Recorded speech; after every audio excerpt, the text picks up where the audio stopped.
No ar, Faixa Livre, rádio jornalismo de verdade, a informação de primeira qualidade, a interpretação e os comentários das notícias, entrevistas, o contraditório.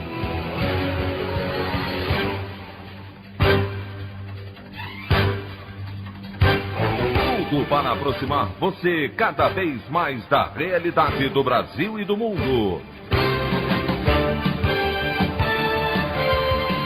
Apresentação: Anderson Gomes.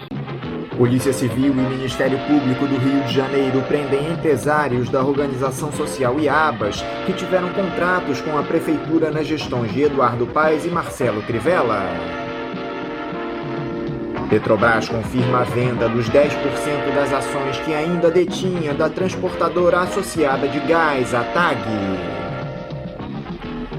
Morre no Rio de Janeiro cantor, compositor e cineasta Sérgio Ricardo, aos 88 anos. Essas e outras notícias na edição desta sexta-feira, 24 de julho do ano de 2020, do programa Faixa Livre. O comentário de Anderson Gomes.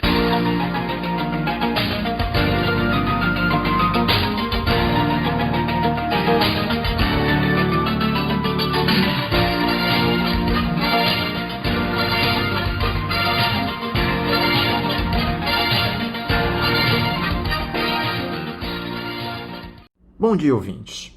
Ainda que o nosso cenário político seja grave, ainda que tenhamos uma pandemia para superar, que já levou à morte mais de 83 mil pessoas no país, hoje eu abro espaço aqui no nosso editorial para homenagear uma grande figura. O Brasil perdeu ontem o cantor, compositor, escritor e cineasta Sérgio Ricardo. Aos 88 anos, ele estava internado em um hospital na zona sul do Rio de Janeiro desde abril, quando contraiu a Covid-19. Apesar de ter se curado do novo coronavírus, ele teve de continuar na unidade de saúde e foi vítima de uma insuficiência cardíaca. Sérgio Ricardo teve destaque nos principais movimentos culturais da história do país, a bossa nova e o cinema novo. O músico compôs a trilha sonora de dois dos maiores clássicos das telas no Brasil, os filmes Deus e o Diabo na Terra do Sol e Terra em Transe. Ele também dirigiu e atuou em filmes como Esse Mundo é Meu, de 1964, Juliana do Amor Perdido, de 1970 e A Noite do Espantalho, de 1974. Em 1968, Sérgio Ricardo escreveu o roteiro musical para mais um clássico, a peça de Ariano Suassuna, O Alto da Compadecida. Publicou em 1991 o livro Quem Quebrou Meu Violão, pela editora Record, um ensaio sobre a cultura brasileira desde os anos 1940. No campo da poesia, sua última obra foi Canção Calada, publicada no ano passado. A música, no entanto, talvez seja onde Sérgio Ricardo mais teve destaque. Apesar de ter ficado marcado após quebrar um violão e tê-lo atirado à plateia ao ser vaiado durante o terceiro Festival de Música Popular Brasileira da TV Record em 1967, o cantor e compositor participou do histórico Festival da Bossa Nova no Carnegie Hall de Nova York, ao lado de figuras como Carlos Lyra, Tom Jobim, Roberto Menescal, João Gilberto e Sérgio Mendes.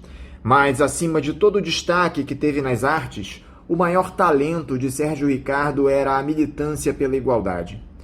Com o olhar voltado a todo momento para o outro, ele chegou a dizer o seguinte em uma entrevista para o jornalista Renato Terra.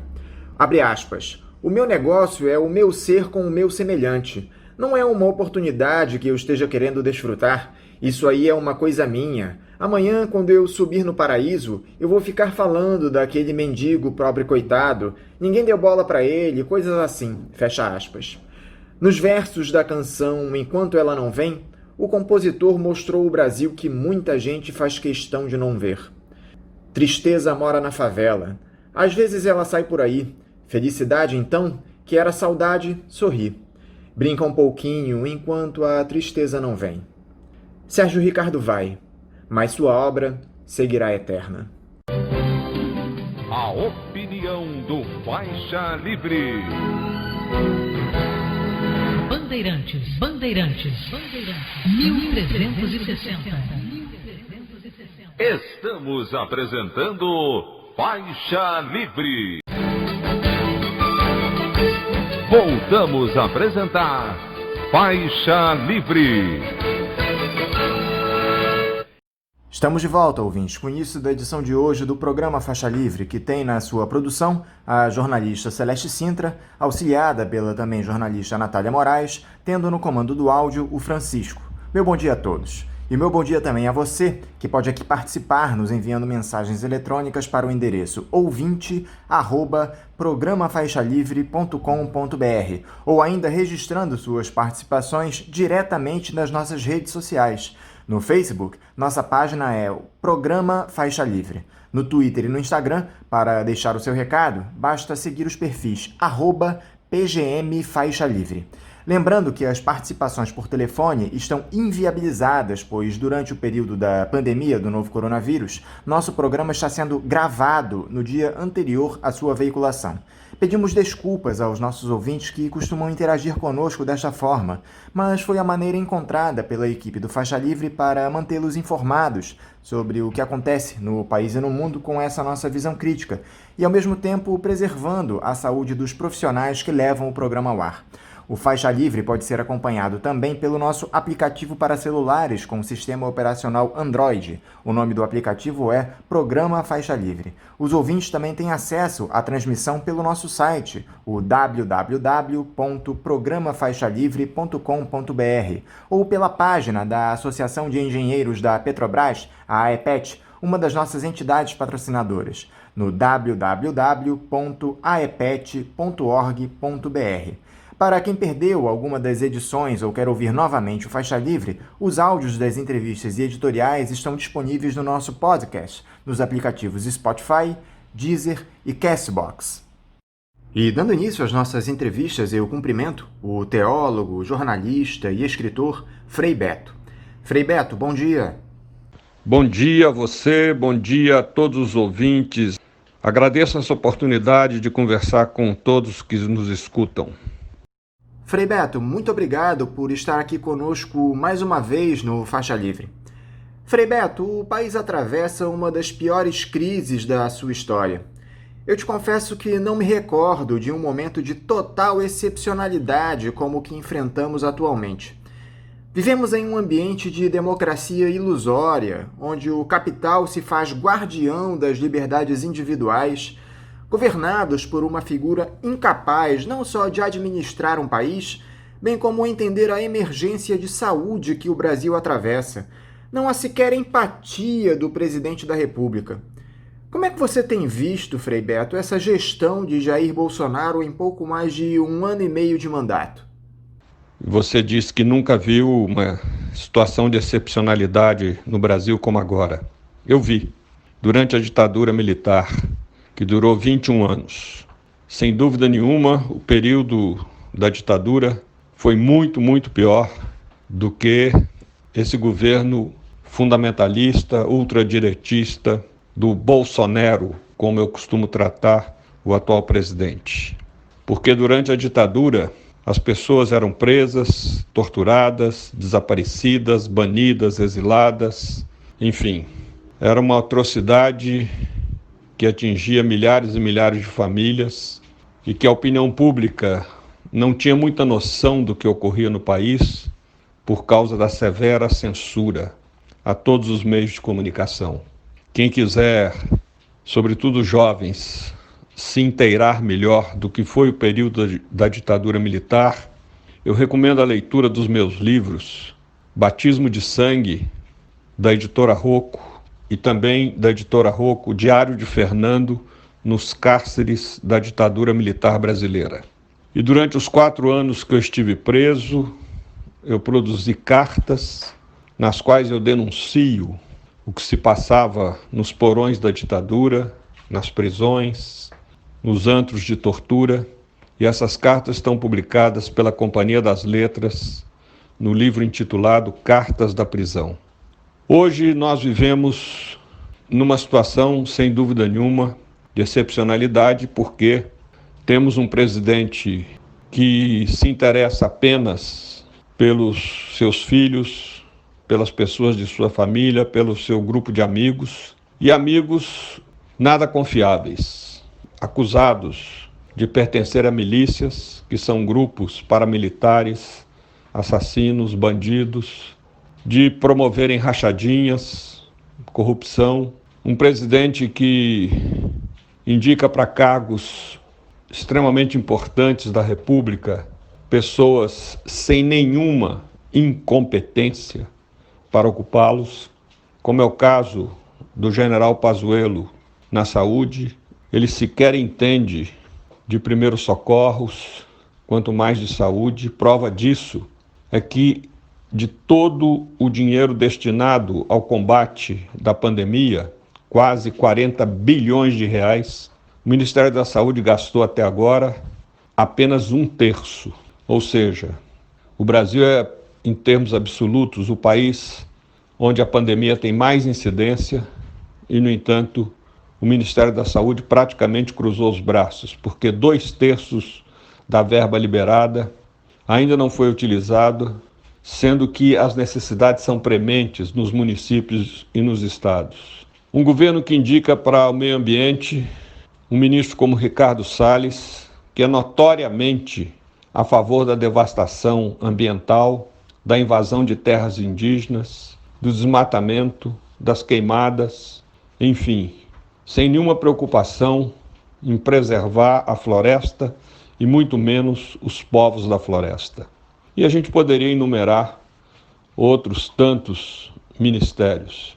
O fato é que, se não estamos satisfeitos com esse governo, é preciso abrir os olhos daqueles que ainda permanecem na ilusão de que é um governo que vai fazer bem ao povo brasileiro, mas, sobretudo, dar uma resposta a este governo ultradireitista nas próximas eleições municipais. É preciso eleger candidatos a vereadores, a prefeitos, comprovadamente vinculados aos movimentos sociais, de oposição ao governo Bolsonaro, candidatos que realmente queiram mudar a geografia política desse país. Recentemente, você escreveu uma carta para quem mora no exterior e não conhece os detalhes daquilo que vivemos no Brasil, denunciando o genocídio promovido pela gestão de Jair Bolsonaro. Já são mais de 82 mil mortes pela Covid-19 no país, quase 2 milhões de pessoas infectadas pelo novo coronavírus. Como é que essa postura negacionista do governo brasileiro repercute lá fora, Frei Beto? Você tem recebido muitas mensagens de quem reside na Europa, que já foi epicentro da epidemia, a respeito do cenário da doença aqui no Brasil? Qual é a reação dessas pessoas?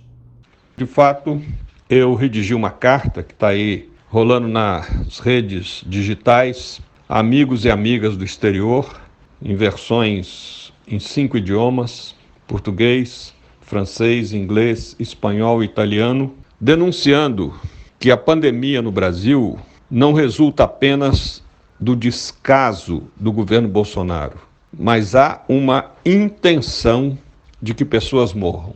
Que morram os idosos para poder economizar os gastos da Previdência Social.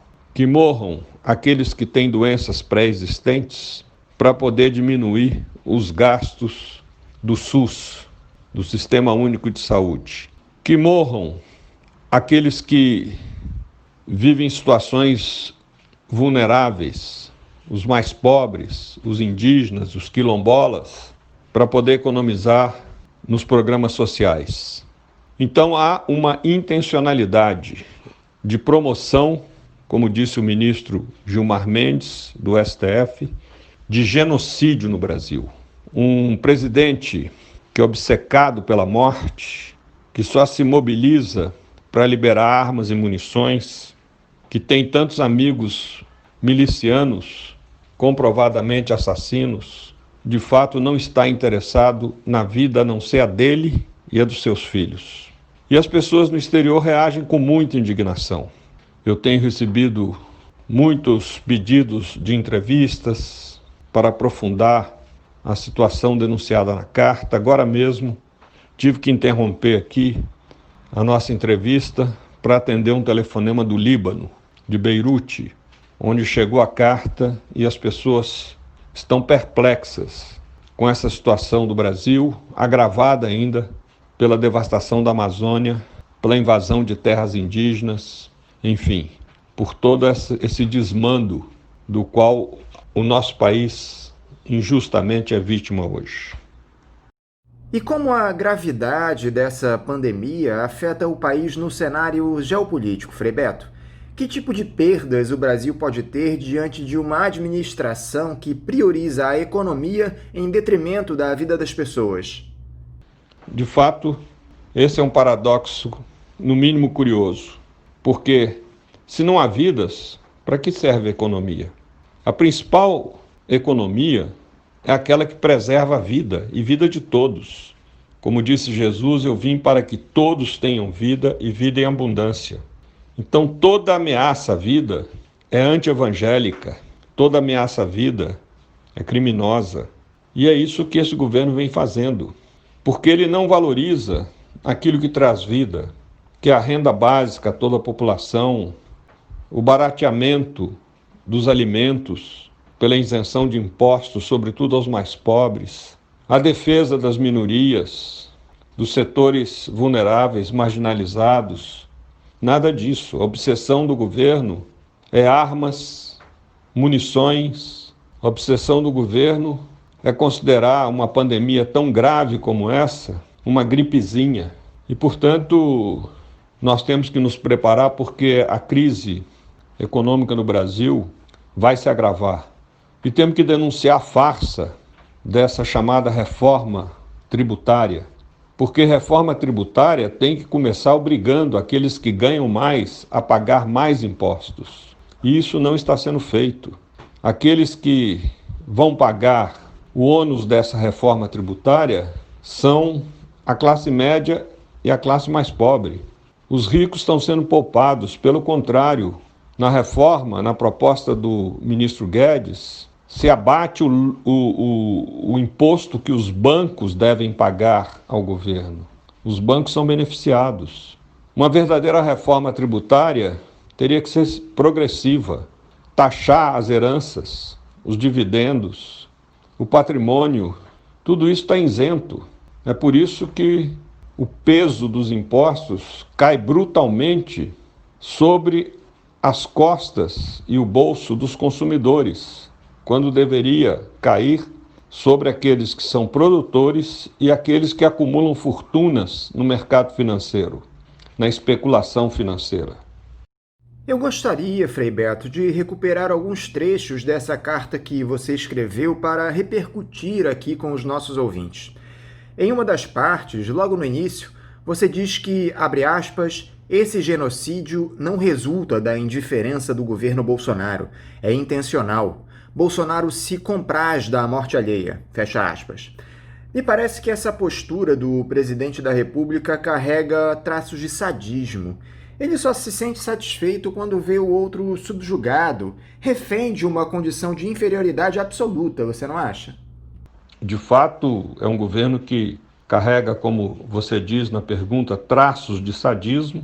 Um governo dirigido por um homem que defende abertamente a tortura, que louva, considera seu herói, o coronel Brilhante Ustra, que foi um dos mais notórios torturadores durante a ditadura militar. Volto a dizer, você jovem, que não viveu aquele período, felizmente, pode conhecê-lo através dos meus livros, Batismo de Sangue, Cartas da Prisão, Diário de Fernando. Ali estão descritas as torturas, principalmente a tortura de Frei Tito de Alencar Lima, meu companheiro na Ordem Dominicana e meu companheiro na luta contra a ditadura. Ele foi tão torturado, mas tão torturado, que aos 28 anos perdeu a vida, morreu em função das torturas sofridas. E isso tudo está registrado nos livros que citei, mas também você pode procurar na internet Frei Tito de Alencar Lima, cearense, e ali constam todas as barbaridades a que ele foi submetido. Há algum líder mundial na história, Frei Beto, ao qual nós podemos comparar o Bolsonaro? É possível estabelecer um parâmetro de comparação entre o ex-capitão do Exército e outra figura do mesmo perfil na história da humanidade? Bem, a história está cheia de figuras autoritárias, ditatoriais, Hitler, Stalin, Somoza na Nicarágua, tantos que governaram na base do terror, na base do medo, principalmente na antiguidade. Mas eu creio que uma figura que se adequa muito à do nosso atual presidente é do imperador Calígula, de Roma, porque era um homem extremamente cruel e extremamente ridículo. Basta dizer que ele nomeou o seu cavalo senador romano. Então eu creio que Bolsonaro ele reúne essas duas faces de ser uma pessoa extremamente autoritária que sonha em governar com ditadura e não com democracia, e ao mesmo tempo totalmente ridículo, que não tem senso desse ridículo, pelas atitudes que toma, pela maneira infantil como se exibe para os seus apoiadores, pelo modo como se apresenta nas lives, sempre com uma caixinha de remédio do lado, sem nenhuma comprovação científica de que a cloroquina combate a pandemia, e no entanto ele insiste em ser garoto propaganda. A gente até se pergunta se ele tem algum vínculo com os laboratórios que produzem esse medicamento, que é bom para outras enfermidades, mas não para combater a Covid-19. Em outro trecho desse documento, Frei, você cita que o Bolsonaro sequer respeitou a autoridade de seus próprios ministros da Saúde. Já são mais de 2 meses em que o país tem um militar no comando da pasta da saúde. Na época da nossa última entrevista, o general Eduardo Pazuello tinha sido nomeado poucos dias antes no lugar de Nelson Tais. Qual é o peso, Frei Beto, que a nomeação de uma figura que não domina os conhecimentos na área da saúde exerce nesse quadro de tragédia humanitária que o país atravessa, com esse elevado número de mortes pela Covid-19? De fato, há uma militarização do governo Bolsonaro e é uma vergonha que as Forças Armadas voltem a sujar o seu nome. Durante 21 anos de ditadura, elas sujaram demasiadamente a sua figura, a ponto de, mesmo depois de terminada a ditadura, os militares terem vergonha de saírem fardados à rua. Antes do golpe de 64, era comum ver militares fardados no cinema, em restaurantes, nas igrejas. Isso acabou depois da ditadura.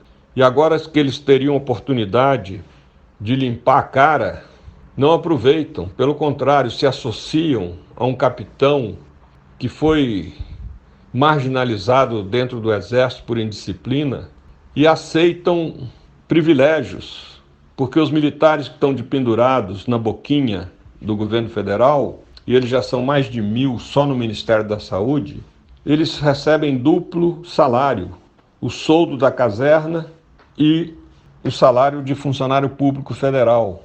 E na reforma da Previdência, não só eles foram poupados, como foram beneficiados com privilégios. É preciso que nós, brasileiros, tenhamos consciência desses abusos. As Forças Armadas, lamentavelmente, estão voltando a sujar a sua imagem na opinião pública e na história do Brasil. Eu gostaria agora da sua opinião, Frei Beto, a respeito da situação dos indígenas e quilombolas durante a pandemia. Eles também são vítimas dessa política genocida do bolsonarismo, não só em relação à doença, como também no incentivo do governo federal à invasão dos seus territórios por grileiros, madeireiros e garimpeiros. Quanto à questão dos povos indígenas e quilombolas, no dia 8 de julho, o Bolsonaro ele derrubou trechos da lei que já tinha sido aprovada pelo Senado, que obrigavam esses trechos, o governo a fornecer água potável e materiais de higiene e limpeza, instalação de internet, distribuição de cestas básicas, sementes, ferramentas agrícolas para aldeias indígenas. Quer dizer, isso é o básico, tudo isso que eu enumerei material de higiene, limpeza, internet, cesta básica, semente, ferramenta. Isso é fundamental para uma aldeia indígena. E o presidente vetou o envio desse material a eles, ou a elas, aldeias. Vetou também a verba emergencial destinada à saúde indígena, ou seja, eles foram impedidos de ter acesso a esses R$ 600 dado a cada mês num período de 3 meses. E, no entanto, parece que 70 mil militares indevidamente, injustamente, corruptamente foram beneficiados com esse auxílio emergencial. Será que devolveram o dinheiro aos cofres da República? E ele vetou também a obrigação de o governo oferecer mais leitos hospitalares, ventiladores e máquinas de oxigenação sanguínea aos povos indígenas e quilombolas. Ou seja, Bolsonaro tem horror, e já disse isso em público, aos povos indígenas e aos quilombolas. Ele caçoou dos quilombolas numa conferência que fez quando candidato na Hebraica, no Clube Hebraica do Rio de Janeiro, e já disse várias vezes que por ele os indígenas deveriam ser integrados ao que ele chama de civilização, ou seja, sem entender absolutamente nada sobre a questão indígena e muito menos sem se dar conta que os indígenas são felizes em suas reservas florestais, em suas aldeias.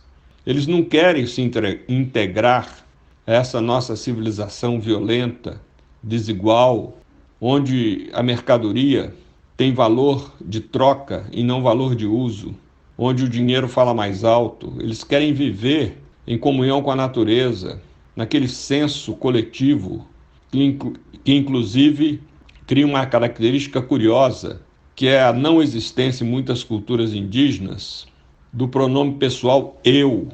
Toda a lógica é um nós, é o coletivo, é o comunitário, que é uma sociedade de partilha. Isso acontece também entre os quilombolas. Então nós precisamos reagir a essa situação, defender os povos indígenas. Agora vem uma notícia boa de que a esposa do presidente da França, ela vai ocupar uma função na embaixada da França em Brasília, e ela é especialista nessas questões de preservação climática, povos indígenas, etc. E eu creio que isso vai ajudar muito o Brasil, tanto do ponto de vista da repercussão dessas atrocidades cometidas pelo governo na Europa, quanto das pressões que o poder financeiro tem poder, para fazê-las sobre o Brasil. Tanto que agora o general Mourão, que é responsável pelo Fundo Amazônico, está tentando limpar a cara do Brasil diante dos investidores europeus, porque eles já disseram que enquanto prosseguir o desmatamento, as queimadas, eles não vão investir no nosso país. Então é a única linguagem que esse governo entende, a do bolso. Quando toca no bolso, o governo para pensar. E é preciso fazer pressão para que esses investimentos sejam reduzidos, enquanto o governo não realmente adotar uma pauta que beneficie os povos da floresta, que preserve as nossas matas, que evite a poluição dos nossos rios pelas mineradoras, pelos desmatadores, que impeça a invasão das terras indígenas, enfim, criar condições para um país feliz. O Brasil foi um país equilibrado, feliz, durante os 2 primeiros mandatos do presidente Lula e o primeiro mandato da presidente Dilma. Não havia essa animosidade, esse ódio que a gente vê hoje. Mesmo entre as famílias, não havia isso. As divergências entre as pessoas, entre os amigos, não eram consideradas, as diferenças não eram consideradas divergências. E nós precisamos voltar a esse clima de harmonia, mas para voltar a ele é preciso que o governo tenha harmonia com a nação, ou seja, governe de acordo com a aspiração, as aspirações da maioria. E isso é muito difícil esperar desse governo. Eu diria que é impossível. Esse governo não tem conserto. Nós temos é que pressioná-lo, porque de fato só a pressão é capaz de obrigá-lo a mudar de direção, como vem acontecendo nas últimas semanas, em que o presidente deixou de falar barbaridades à porta do Palácio da Alvorada e com isso o clima de ódio que pairava em nosso país se arrefeceu um pouco, né? E também agora a investigação das fake news, feita pelo Supremo Tribunal Federal, está intimidando esse gabinete do ódio. Quem poderia imaginar, né, que no Palácio do Planalto ia ter um gabinete do ódio? Ou seja, realmente isso mostra o caráter de quem nos desgoverna. Você vê alguma possibilidade de reversão desse cenário de destruição do país ainda durante o governo do ex-capitão do Exército, Frei Beto? Bem, eu gostaria que houvesse essa reversão. Gostaria que o presidente, que já cometeu tantos crimes de responsabilidade, sofresse impeachment. Mas, de qualquer forma, nós temos que nos preparar para dar uma resposta a esse governo agora nas eleições municipais, elegendo pessoas de oposição, pessoas contrárias a essa política necrófila. Necrofilia significa aquilo que traz a morte, que está sendo implementada no Brasil. Então eu creio também que nós devemos fortalecer os movimentos populares, os movimentos sociais, os sindicatos, as ONGs, as associações, os grupos de cultura, os grupos religiosos progressistas, para evitar que esse governo faça mais mal ao nosso povo, ao nosso país. Pressionar o Congresso, pressionar o Supremo Tribunal Federal, enfim. Utilizar aí as redes digitais para mostrar a nossa insatisfação e, sobretudo, fazer um trabalho para reduzir esse apoio de 30% que o governo ainda recebe por parte da população brasileira. Então é preciso lembrar que nós que estamos contra o governo somos 70%, somos maioria, mas é preciso intensificar esse trabalho de conscientização e mobilização. Nós conversamos também lá atrás, Frei Beto, a respeito do papel das igrejas diante da pandemia. Passado esse tempo, mudou alguma coisa na atuação dos religiosos? Você acredita que há o envolvimento necessário, especialmente da Igreja Católica, nessa verdadeira cruzada mundial contra o novo coronavírus? As igrejas, elas estão muito divididas, porque algumas têm sido manipuladas por padres e pastores que também são ultradireitistas, que não entenderam a proposta de Jesus nos evangelhos, que é uma proposta de libertação, de opção preferencial pelos pobres, de vida para todos, e cometem o grave pecado de apoiar um governo que é favorável à morte, é favorável às armas, que entende o lema que ele mesmo adotou para caracterizá-lo como governo, Pátria Amada Brasil. Na verdade, ele entende como Pátria Armada Brasil. E, portanto, nós temos que valorizar aqueles setores das igrejas que são críticos a esse governo. E são muitos, tanto no campo evangélico, protestante, quanto no campo católico. E, ultimamente, a CNBB, que é a Conferência Nacional dos Bispos do Brasil, que lidera a Igreja Católica, tem feito críticas contundentes a esse governo. E é preciso fazê-las repercutir. Frei Beto, muito obrigado por mais essa entrevista aqui para nós do Faixa Livre. Eu desejo a você um ótimo final de semana e deixo o meu abraço. Bem, eu quero então agradecer essa oportunidade desse diálogo com os ouvintes do Faixa Livre.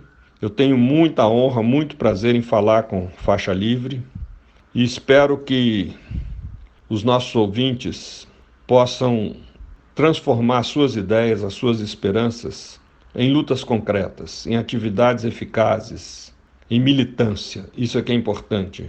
Vamos salvar vidas, vamos criar uma nação onde todos tenham vida e vida em abundância, conforme a proposta de Jesus no Evangelho. Muito obrigado e um grande abraço. Conversamos aqui com o teólogo, jornalista e escritor Frei Beto. Vamos agora ao nosso primeiro intervalo. Voltaremos daqui a pouquinho. Voltamos a apresentar Faixa Livre. Já voltamos, ouvintes, e agora eu cumprimento o professor de Economia Política do curso de Relações Internacionais da Universidade Estadual Paulista, a Unesp de Marília, Marcos Cordeiro Pires. Marcos Pires, bom dia. Olá, Anderson. Bom dia a você e a todos os ouvintes da Faixa Livre. Muito obrigado pelo convite e estou às ordens aqui para nosso debate. Marcos, muito obrigado por estar aqui para dialogar conosco no Faixa Livre. Marcos, o mundo parece que entrou em um novo período de intensa animosidade internacional. Essa disputa entre Estados Unidos e China pelo protagonismo geopolítico já é chamada por alguns especialistas de Guerra Fria 2.0. O último episódio se deu na quarta-feira, quando o governo de Donald Trump mandou fechar o consulado chinês em Houston. Os estadunidenses usaram um argumento de que buscam proteger a propriedade intelectual e a privacidade de seus cidadãos e acusam os asiáticos de roubarem informações por meio de hackers. Já os chineses consideraram essa ação uma, abre aspas, escalada sem precedentes, fecha aspas, da tensão entre os dois países e prometeram retaliação. Como é que você viu essa atitude dos Estados Unidos de mandar fechar a representação consular de um outro país e a sua opinião para essas tensões entre as duas superpotências? A questão do fechamento do consulado da China em Boston faz parte da escalada norte-americana contra a China. É muito interessante notar, principalmente no momento de eleição, que você pode se capitalizar arrumando um inimigo externo. E hoje, tanto os republicanos quanto os democratas, eles têm apostado nessa ficha de saber quem é mais hostil, e quem agride mais a China. É claro que essa medida é despropositada, porque geralmente vem acompanhada de que supostos hackers, supostos alguém fizeram tal coisa. Como é notícia que supostamente vem de serviço de segurança, você nunca pode comprovar se estão dizendo a verdade ou não. O que é interessante é que todas as versões que são colocadas pelos americanos, a mídia ocidental reproduz a todas. E esse é um problema muito sério para a própria estabilidade do mundo. Em princípio, essa medida ela visa exclusivamente angariar apoios do Donald Trump no momento em que ele está bastante debilitado nas pesquisas para as eleições. Na sua opinião, Marcos, quem leva vantagem nessa disputa entre Estados Unidos e China? Os estadunidenses vêm aí há muitos anos dominando o cenário geopolítico, mas os chineses estão próximos de superar o país norte-americano. Parece que nem mesmo a pandemia foi capaz de interromper a escalada do PIB chinês, que teve um pequeno recuo no primeiro trimestre, mas já voltou a subir nos últimos 2 meses. É muito interessante a gente discutir qual seria, quem estaria em vantagem nessa disputa entre Estados Unidos e China. Se nós olharmos a fotografia, ou seja, enquanto as coisas estão paradas, é óbvio que a vantagem norte-americana sobre a China ocorre em diferentes aspectos. Se a gente pegar o primeiro deles, a capacidade de gasto militar. O gasto militar norte-americano ele é equivalente à soma dos gastos dos outros 10 países seguintes. Então, o gasto militar norte-americano ele é a soma do gasto da China, da Rússia, Inglaterra, França, Arábia Saudita, Brasil, Coreia do Sul e vai por aí. Então, é uma vantagem muito grande. A segunda vantagem que eles têm diz respeito à moeda, o dólar norte-americano. O dólar ainda é a moeda de reserva e vai ser muito difícil superar essa condição num curto espaço de tempo. Uma terceira questão que aponta a vantagem norte-americana é a questão da cultura norte-americana, a criação de um padrão de consumo. Mesmo na China, se a gente observar, um jovem chinês, ele vai se vestir, ele vai se comportar, em muitos casos, com aquilo que mostra o cinema norte-americano, a questão do inglês, a questão da música. Então, a influência norte-americana ainda é muito grande. né? Só que há uma questão interessante. A gente olha a competição entre dois países não apenas pela fotografia, mas a gente olha o sentido e o movimento. Quando nós observamos como a China se movimenta, fica claro que, no futuro, a China irá superar os americanos, porque ela lidera hoje uma tecnologia importantíssima, que é de inteligência artificial. Ela lidera a economia limpa. Ela tem um enorme mercado e tem um ativo que Estados Unidos e Brasil, por exemplo, não têm, que é uma grande organização social. E isso faz uma diferença muito grande, como nós vimos na questão do Covid-19. Lá na China morreram 3 pessoas por 1 milhão de habitantes. Aqui no Brasil, a gente está com quase 400 pessoas por 1 milhão de habitantes. Os Estados Unidos está beirando 600 milhões de pessoas, 600 pessoas por 1 milhão de habitantes. É uma diferença muito grande. Por falar nessa ascensão dos chineses, Marcos, qual é o segredo dos asiáticos para essa escalada avassaladora no mundo?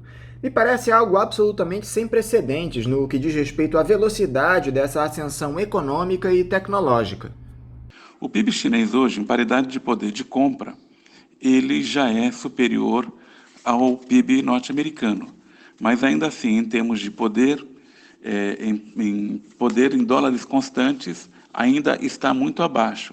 E a gente tem que lembrar também a questão da renda per capita.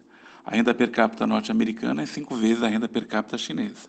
Então, é uma corrida, é uma maratona, não é uma corrida de tiro, como, por exemplo, 100 metros rasos.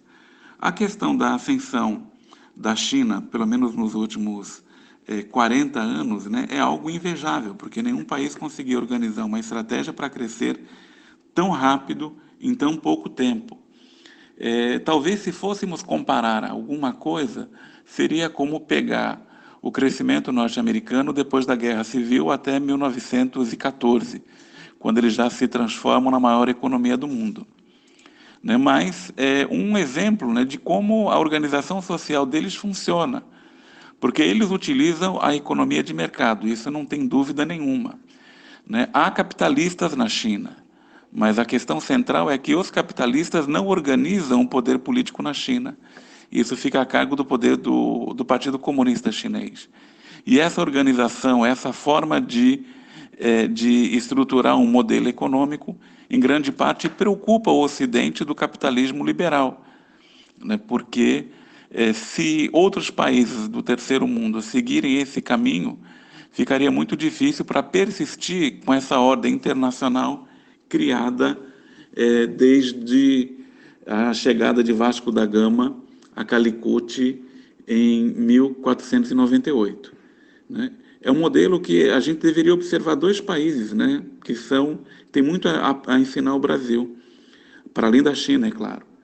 A gente deveria observar como caminha a experiência do Vietnã, em um outro país que merece bastante atenção. Como caminha a experiência de desenvolvimento econômico da Etiópia. São países que têm 100 milhões de habitantes e que estão num processo de crescimento, de industrialização bastante interessante, que contrasta com o Brasil, que desde 1980 não cresce nada. Você enxerga alguma possibilidade, Marcos, dessas tensões entre Estados Unidos e China se transformarem em um confronto armado? Nós sabemos muito bem que o Donald Trump adora um conflito. Anderson, se a gente considerar a questão do potencial nuclear de Estados Unidos e China, a gente pode chegar à conclusão de que um confronto armado diretamente, ele entra na conta do improvável, assim como entrava na conta do improvável um confronto direto entre a União Soviética e os Estados Unidos. E por que isso? Porque a gente sabe, você não precisa de utilizar todo o arsenal nuclear norte-americano ou o arsenal nuclear chinês para destruir o mundo. Uma bomba atômica, apenas uma dessas mais recentes, se cai na calota polar antártica ou ártica, a gente já imagina o tamanho do tsunami e o tamanho do estrago que isso faria, dentro do planeta. quantas vidas custariam. Então, essa possibilidade de confronto direto entre Estados Unidos e China, eu acho que é descartado. Mas não impede que os Estados Unidos estimulem conflitos regionais de tal forma que obriguem a China a reagir. A gente tem um exemplo recente das disputas de fronteira na Índia. Era algo que vinha sendo negociado, que estava mais ou menos congelado. Os americanos, apoiando um governo de extrema-direita, fascista, religioso, do Narendra Modi, eles estimularam os confrontos naquela região. Os americanos tendem a estimular confrontos com Taiwan, estão vendendo muita arma para Taiwan, tendem a estimular confrontos entre a China e as Filipinas, entre a China e o Vietnã. Então, o que seria provável seria que os americanos jogassem a China num conflito regional que muito parecido com o envolvimento da União Soviética no Afeganistão. Então, seria uma guerra, os americanos seriam os terceiros felizes, o tertius gaudem, porque eles encontrariam um meio para bloquear a ascensão da China nesse momento. Mas esse confronto direto ele seria devastador para a humanidade, não apenas para os povos de Estados Unidos e China. Uma questão que se coloca neste cenário é a guerra entre os dois países pela tecnologia 5G. O secretário de Defesa dos Estados Unidos, Mark Esper, afirmou na última terça-feira que a maré está virando contra a China na disputa pelo 5G. Ele se referia à exclusão da gigante chinesa Huawei do fornecimento de infraestrutura crítica para esse tipo de tecnologia no Reino Unido. Nós podemos considerar, Marcos, que essa corrida tecnológica pode, daqui para frente, passar a definir a correlação de forças no mundo, substituindo o poderio bélico de outrora? Olha, Anderson, essa questão da guerra do 5G, ela é muito interessante. Ontem eu estava lendo no jornal chinês que era uma alegoria que eles fizeram com o fato do Reino Unido ter bloqueado a Huawei na sua estrutura de telefonia móvel. O articulista chinês chamava a atenção de que em 1792 os ingleses organizaram uma caravana propondo para os chineses abrirem sua economia, observarem as manufaturas da Grã-Bretanha, de tal forma a levar novas tecnologias e estimular o comércio bilateral entre os países. Na época, o rei Qianlong, que era o imperador da China, Qianlong, ele disse que não havia nada que os ingleses pudessem mostrar ou fazer que os chineses não faziam mais e melhor. A consequência disso, do ponto de vista da história, foi que 50 anos depois, os ingleses invadiram a China, tomaram Hong Kong, impuseram tratados desiguais, e levou à decadência do próprio Império Qing. Então, no caso hoje, é evidente que o 5G da China ele é muito mais barato, e ele é muito mais confiável. E não é isso que eu penso, é o que as empresas de telecomunicações que atuam no Brasil também pensam. E o que é interessante é que em torno do 5G, ou daquilo que é um dos principais produtos do 5G, que é a internet das coisas, vai ser, ou tende a ser, a tecnologia base para as guerras do futuro. Porque nós vemos hoje, a gente tem um monte de drones, O Barack Obama matou mais de 700 pessoas utilizando drones, durante o seu governo, e que esses drones eles podem melhorar de eficiência por conta da utilização da internet das coisas, da internet de quinta geração. Então, é não pensar apenas em drones voadores, submarinos, carros autônomos, Tudo isso é a base da tecnologia. E é justamente isso que os americanos temem, porque eles perderam essa concorrência. Eles não têm como vencer o chinês do ponto de vista do mercado, do preço, da qualidade. Então, eles criam esses embaraços políticos, né, para o produto chinês, forçando seus aliados a bloquearem a entrada da Huawei dentro dos seus sistemas. E complementando essa questão, né, das novas tecnologias e as capacidades militares, o chinês também está construindo hoje uma vantagem muito grande em inteligência artificial. Então, isto, né, se pensarmos em termos de guerra cibernética, né, que você pode inviabilizar à distância o seu inimigo se você conseguir entrar no sistema e paralisar, né, o software que movimenta esse sistema, né. Essa vantagem chinesa, eu imagino que possa ser um ativo muito importante no futuro. Mas, independentemente de guerra, né, conhecendo a China como eu conheço, a última coisa que o povo chinês e que o governo chinês quer é uma guerra, é algo que tire o chinês do caminho dele, que é o desenvolvimento pacífico e chegar em 2049 como uma nação plenamente desenvolvida. Essa é a questão central, né? E outro objetivo deles é acabar com a miséria até o fim desse ano, e eles estão conseguindo.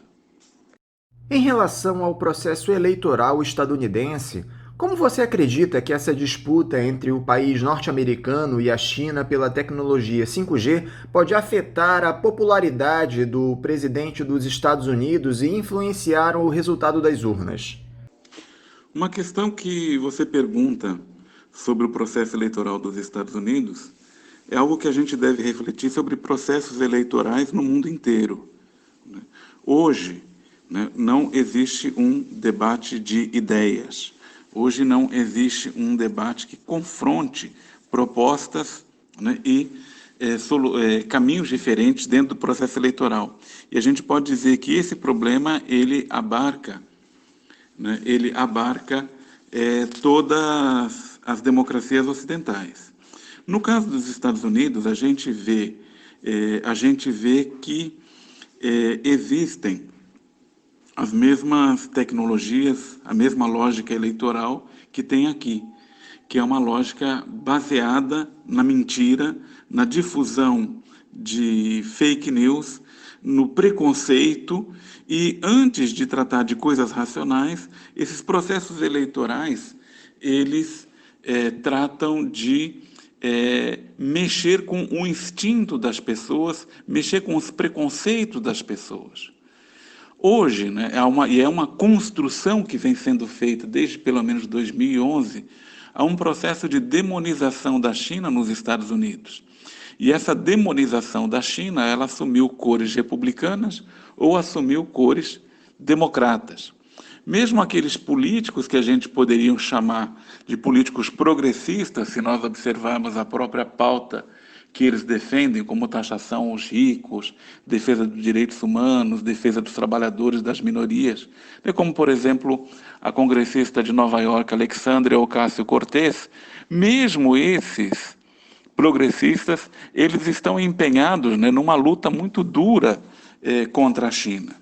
Então, quem falar mais mal da China, né, quem demonizar mais a China, né, ele corre o risco de ganhar a eleição, né? Ele pode se beneficiar desse discurso preconceituoso que é organizado a partir das redes sociais. Então, quando se organiza, por exemplo, vamos expulsar jornalistas chineses, vamos expulsar diplomatas chineses, vamos prender supostamente estudantes que estão aqui para copiar nossas tecnologias porque eles são espiões. Isso aí ganha uma dimensão absurda. Da mesma forma que no Brasil a gente vê os grupos, né, que são alinhados aos americanos no Brasil, eles difundindo uma enorme quantidade de mentiras, né, acerca do vírus chinês, acerca da conspiração de que os chineses criaram o vírus para dominar o mundo e comprar barato ações no mundo inteiro. Isso tudo, né, entra nesse componente irracionalista da eleição norte-americana. Então, né, se o Joe Biden também fala mal da China, o Donald Trump também fala mal da China, então é uma bola que está sendo utilizada, né, para ver quem que pega mais ressentidos, né, dentro desse processo eleitoral. Né? Infelizmente é assim lá, né, é assim aqui no Brasil, foi assim no Brexit da Grã-Bretanha, né? Eu acho que esse é um problema bastante sério. E quais as repercussões internacionais, Marcos, desse aumento das tensões entre Estados Unidos e China? De que forma esse embate afeta as outras nações?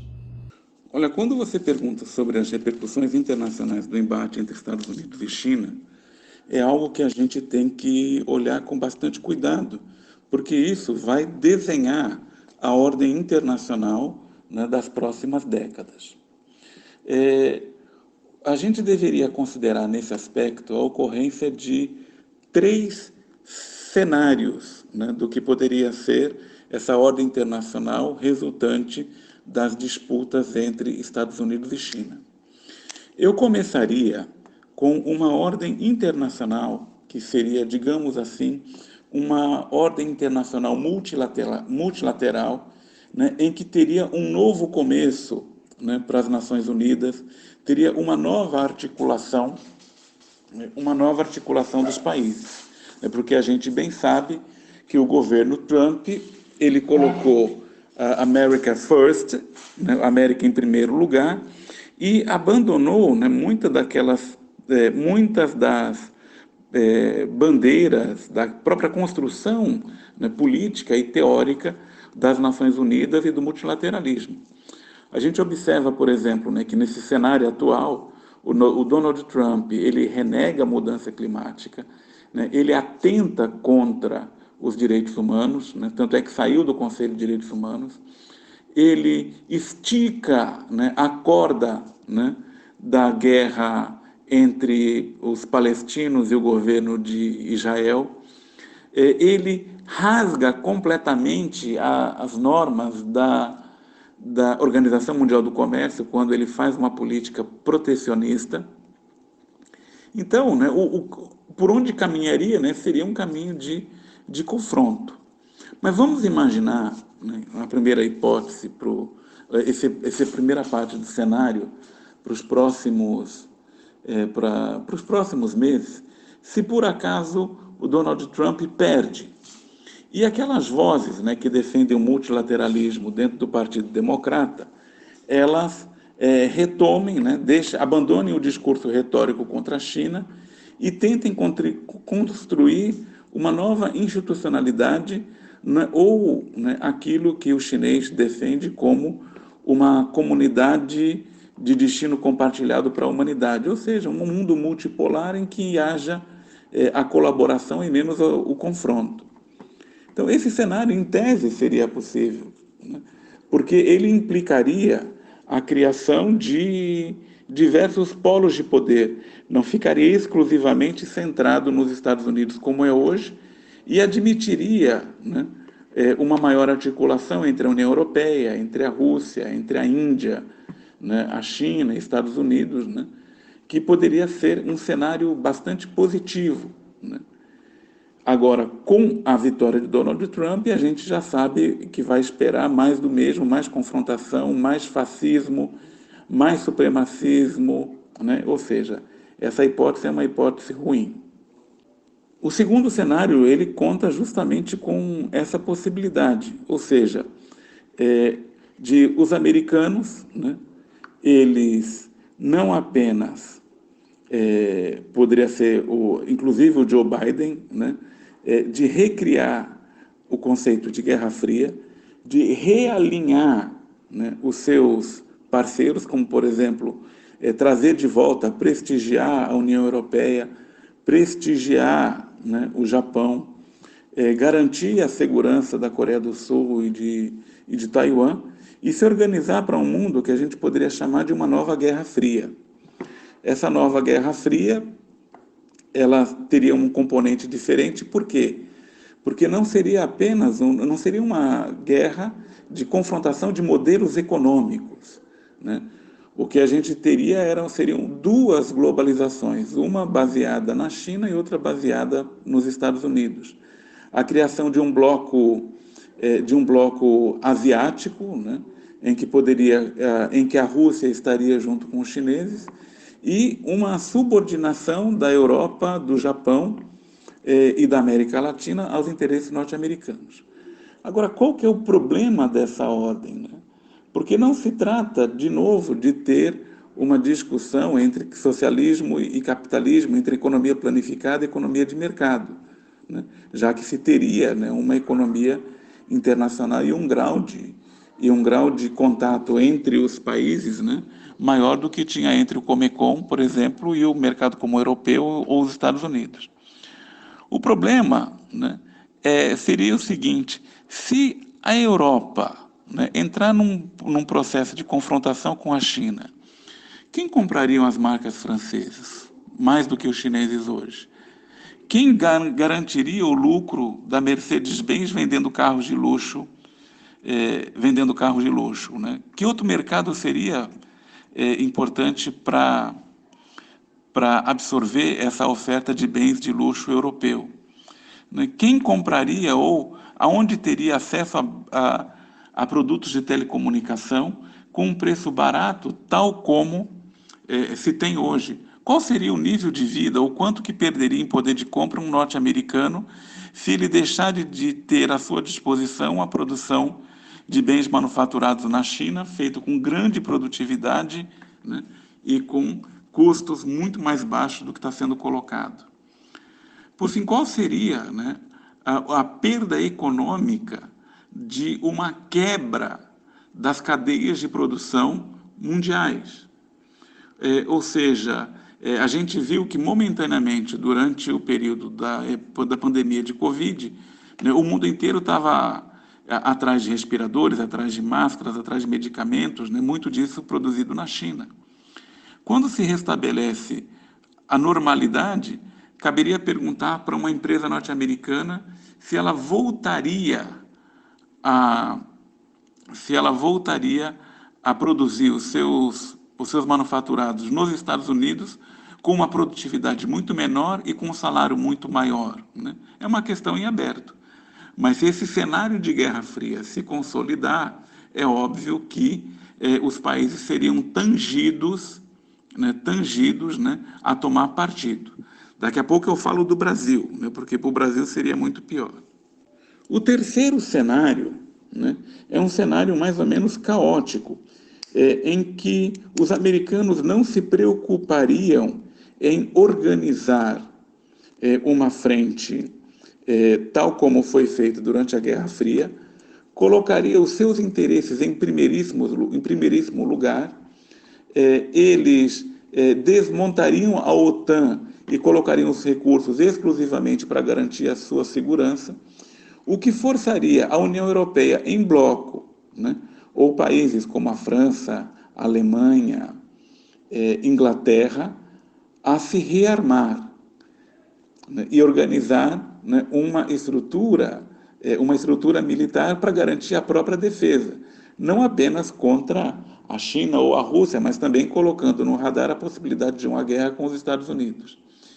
Coisa similar ocorreria, uma nova corrida armamentista ocorreria no Japão, porque o Japão, né, por mais que burle uma constituição pacifista, né, ele não tem como desenvolver plenas capacidades militares para atuar num cenário em que ele não poderia contar com os Estados Unidos.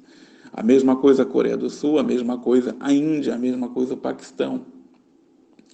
Então, esse cenário tornaria o mundo, né, um barril de pólvora, né, porque todos os países, compreendendo que não teria segurança internacional, eles entrariam num processo de fortalecimento nacional, bloquearia completamente todos os ganhos econômicos proporcionados pela globalização, aumentaria em muito o nacionalismo e, consequentemente, colocaria o planeta numa situação próxima da destruição. Você poderia colocar esse é o cenário mais pessimista, né? Mas não deixa de ser um cenário improvável se os Estados Unidos voltarem sua atenção exclusivamente para si, né, e forçar os seus hoje aliados a organizarem políticas industriais, políticas de defesa, né, de forma separada, né, cada um por si. Ou aquilo que um general, um oficial brasileiro falou quando saiu em debandada da Guerra de Canudos, né? Em tempos de Muricy, cada um cuide de si. Então, esse cenário, né, seria o pior cenário, mas que continua no horizonte. Para terminar, Marcos, eu não poderia deixar de te perguntar como você tem visto essa postura do governo de Jair Bolsonaro diante do mundo. O Itamaraty, tão respeitado em outros tempos, passa por um processo de descredibilização. O Brasil tem virado um autêntico pária internacional. Qual é a sua análise para as relações internacionais do país? Bem, né, já caminhando para o final, Anderson, né, essa pergunta sobre a postura do governo brasileiro e a postura do Itamaraty é uma postura deplorável, acho que não tem outra informação. Particularmente a gente, né, que precisa de informações públicas, e para ter uma ideia, né, de como as coisas caminham, precisa de informações públicas, a gente olha hoje o site do Itamaraty, é um enorme deserto, né, não tem informações, a produção intelectual anterior ao Ernesto Araújo está sendo bloqueada do site da FUNAG do Itamaraty, é uma coisa vexatória, né, no momento em que uma pessoa que tem pouca qualificação intelectual, qualificação de discurso, qualificação moral, acaba dirigindo os destinos da diplomacia brasileira, né? Eu falo isso com bastante tristeza, né, porque eu pude conviver com os colegas na FUNAG e observar o quanto que a diplomacia brasileira tinha de qualidade e de respeitabilidade, não só aqui no Brasil, mas fora do Brasil também. Essa postura de alinhamento automático aos Estados Unidos, né, ela é deplorável por diversos aspectos, né? É deplorável porque a gente pode ser utilizado como bucha de canhão contra os nossos vizinhos latino-americanos, né? A gente não descarta dentro de um cenário uma participação vergonhosa das Forças Armadas brasileiras desestabilizando um governo na Venezuela ou na Bolívia. A gente observa que os grandes temas mundiais, como a questão da mudança climática, a questão dos direitos humanos, a questão de regras justas para o comércio internacional, estão sendo abandonadas no momento em que o governo se transforma em correia de transmissão da política do Departamento de Estado norte-americano. A gente fica bastante chocado ao ver, né, o governo brasileiro institucionalmente reproduzindo mentiras, reproduzindo teorias de conspiração e utilizando, né, de uma estrutura ideológica completamente mística, completamente medieval, né, como parâmetro para olhar a realidade atual tão complexa. Então, esse é um outro problema. Agora, tem um problema que é mais sério, né, que, independentemente da opinião ideológica, das posições políticas das pessoas, é o próprio interesse econômico do Brasil. A atual diplomacia, ela é desastrosa, porque ela pode criar embaraços enormes. Vamos imaginar a hipótese, né, a hipótese do segundo cenário, né, um cenário em que o mundo se dividiria em dois blocos políticos e econômicos entre China e Estados Unidos. Nessa situação, o Brasil estaria no pior dos mundos, porque se seguisse literalmente a política norte-americana e continuar a agredir gratuitamente a China, ficaria uma pergunta para os grandes fazendeiros brasileiros, para as grandes mineradoras brasileiras, para os grandes processadores de carne do Brasil. Para quem que eles vão vender centenas de milhões de toneladas de soja, se não para a China? Quem vai absorver essa produção? Quem vai absorver a produção de dezenas de milhões de toneladas de carne? Quem vai absorver, né, centenas de milhões de toneladas de ferro, né, ou centenas de de milhões de barris de petróleo como a China absorve hoje, né? O Brasil não tem essa escolha de se dar o luxo, né, de escolher parceiro comercial, mesmo porque a gente não tem tecnologia no que exporta, né? Uma parceria com a China seria bem-vinda, construção de infraestrutura, né? Quem teria dinheiro para colocar, para levar a cabo ou avançar com obras de infraestrutura que o Brasil, né, de que o Brasil tanto carece hoje? A gente trocaria um amigo e um grande parceiro comercial por nada, por vento de um discurso racista, de um discurso medievalista, de um discurso irracionalista, tal como aquilo que emana não só do Departamento de Estado, mas do Palácio do Itamaraty hoje. É uma situação trágica, né? Eu imagino que, da mesma forma que diversos empresários e fundos de investimento estão forçando o governo atual a dar uma resposta decente para a crise da Amazônia, eu acho que vai chegar uma hora em que os principais beneficiários do mercado chinês devem dar um chega para lá nessa ala ideológica e dizer o seguinte: olha, pode falar besteira que for, mas não vamos comprar briga com o nosso principal cliente.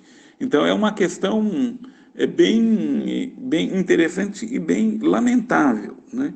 Eu acho que o Brasil hoje é um pária internacional porque desrespeita direitos humanos, é um pária internacional porque organiza políticas de apoio a grileiros e garimpeiros e grandes grupos estrangeiros na Amazônia. O Brasil é um pária internacional porque apoia, né, a destruição de regras claras para o comércio internacional. É um pária porque o mundo inteiro observa hoje, né, que o país está sendo governado por um governo, né, que passa longe da racionalidade, passa longe da inteligência e passa longe daqueles interesses que são os interesses da humanidade como um todo. Marcos Pires, muito obrigado por conversar conosco aqui no programa. Eu desejo a você um ótimo final de semana e deixo um abraço. Olá, Anderson. Muito obrigado pela oportunidade de conversar com os ouvintes da Faixa Livre. A gente poderia conversar aqui por mais 2, 3, 4 horas, né? Mas as temáticas que você trouxe ao debate são extremamente interessantes, né? E espero ter contribuído para o entendimento dos ouvintes da Faixa Livre, né? Um grande abraço, estou à disposição sempre. Até outra oportunidade. Conversamos aqui com o professor de Economia Política do curso de Relações Internacionais da Universidade Estadual Paulista, a Unesp de Marília, Marcos Cordeiro Pires. Vamos agora a um novo intervalo. Voltaremos já já. Voltamos a apresentar Faixa Livre. Estamos de volta, ouvintes, e agora eu saúdo o doutor em Direito Processual Civil, advogado e professor da Pontifícia Universidade Católica, a PUC, Guilherme Pérez.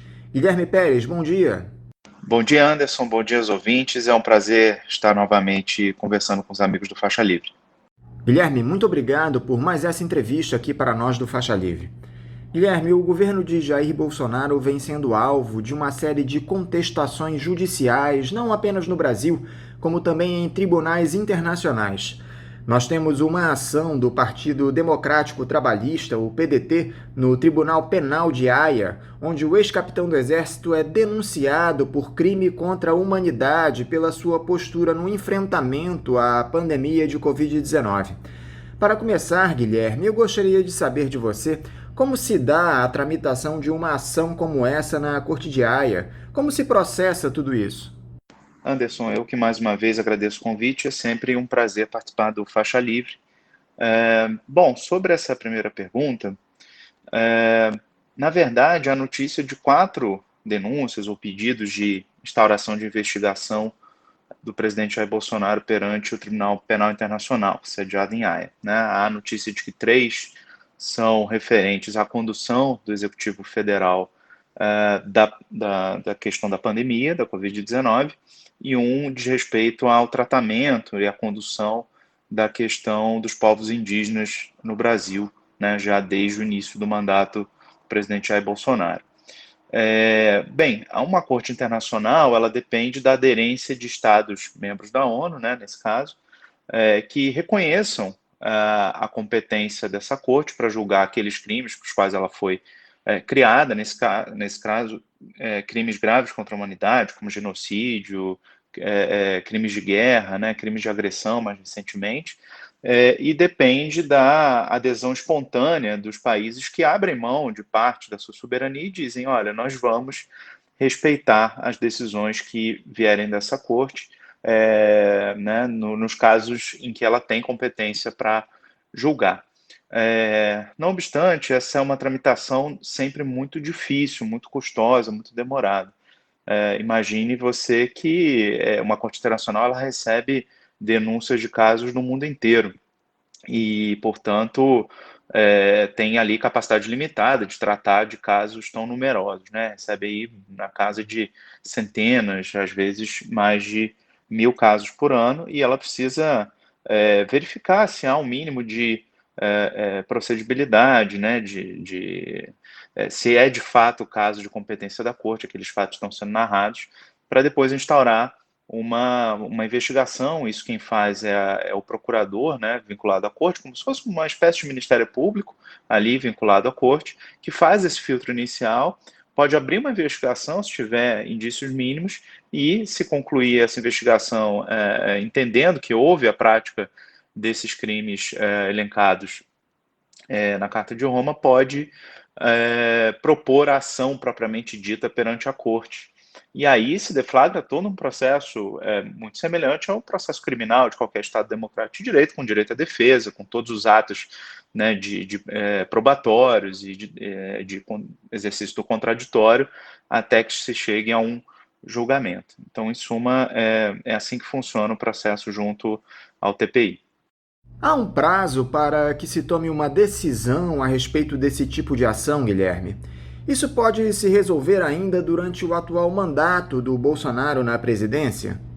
Não há prazo estabelecido nem para essa fase preliminar de verificação se há indícios mínimos, se de fato é o caso de competência da corte, né, se há os requisitos previstos para que seja sequer instaurada ainda uma investigação, muito menos para que seja concluída essa fase e, eventualmente, proposta a denúncia propriamente dita. E, de modo geral, a gente sabe que o poder judiciário dos países e das cortes internacionais não está submetido a prazos rígidos, né? Porque, claro que toda a duração de um processo sempre depende muito de circunstâncias do caso concreto, de estrutura do próprio órgão julgador e por aí vai.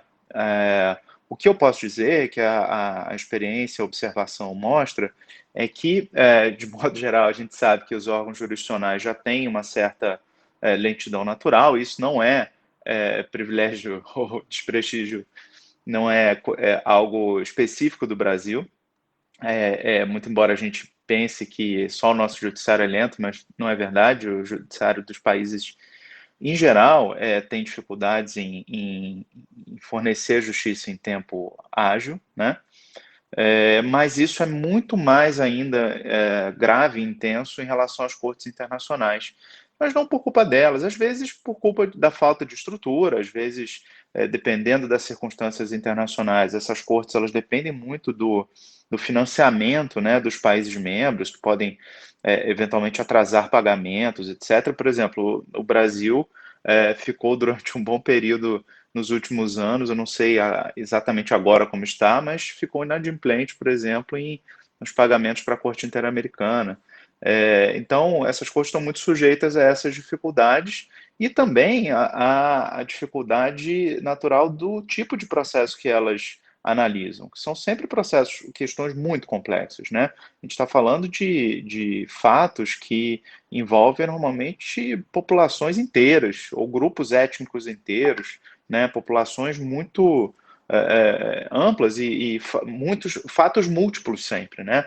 É muito difícil que a gente consiga caracterizar dos fatos que justificam a atuação do TPI por um fato isolado, que aconteça com uma pessoa, que aconteça com um grupo muito pequeno de pessoas. Normalmente a gente está falando de perseguições sistemáticas a grupos, às vezes formados por milhões de pessoas. Então, imagine a dificuldade de produção probatória, porque, como eu disse, o processo perante o TPI ele é revestido de todas as garantias democráticas do processo penal. Então, é necessário que haja prova contundente dos fatos, uma investigação muito cuidadosa e, portanto, são processos que normalmente chegam a demorar décadas, né?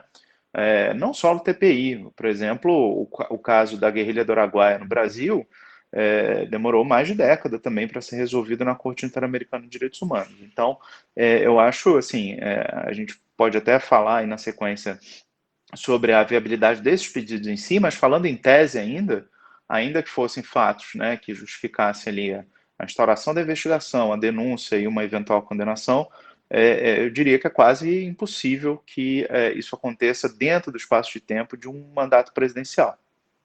Agora, a que tipo de sanções o presidente brasileiro estaria sujeito, Guilherme? Caso haja uma condenação do Jair Bolsonaro por crime contra a humanidade, isso pode de alguma forma se refletir no seu mandato presidencial? Ele corre o risco de perder o cargo?